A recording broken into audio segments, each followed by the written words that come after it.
ভোজবাসা তো মানে কালকে হচ্ছিল প্রথমে স্নোফল, দারুণ অ্যাটমসফিয়ার। আজ কাল বেলা করে শুরু হয়ে গেল তুষারপাত, পুরো বরফ পড়ছে।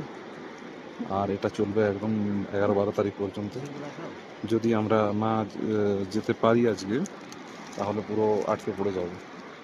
ওই জন্য সবাই যাচ্ছে লাইন দিয়ে, তো পড়ে এত লাফিয়ে নিয়ে, খুব ডিফিকাল্ট রাস্তা, সবাই যাচ্ছে কষ্ট করে করে।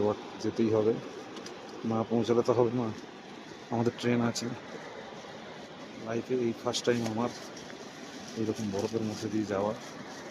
আর কন্টিনিউ এই দেখো পুরো বরফ রয়েছে নিচে।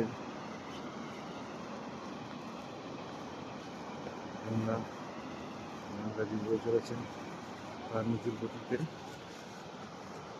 আর ওদিকে পাহাড় পুরো কুয়াশাচ্ছন্ন, কিচ্ছুই দেখা যাবে না। এদিকে সবাই যাচ্ছে।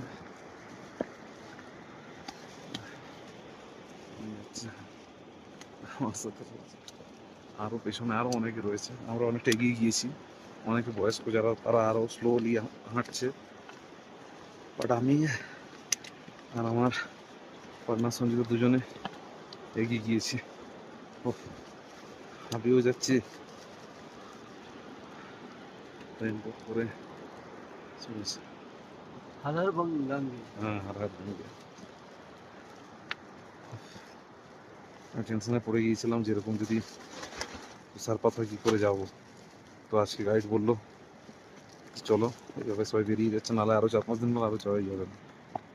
সেই জন্য বেরিয়ে গেলাম। ফার্স্ট টাইম এরকম এক্সপিরিয়েন্স।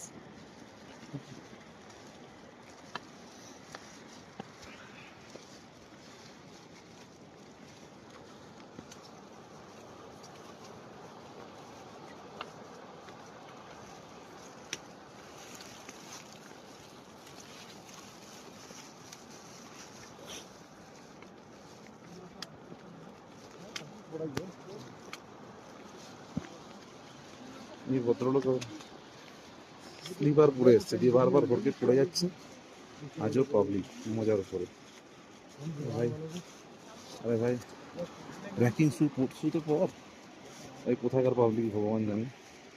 আচ্ছা, পিছনে গঙ্গা জলের জন্য টিওয়া ঝুলি নিয়েছে, হাসিও লাগে। আচ্ছা পাবলিক, ভাই রাখলাম ফোন, তো তুষারে ভিজেই যাবে বাকি ছিল তো।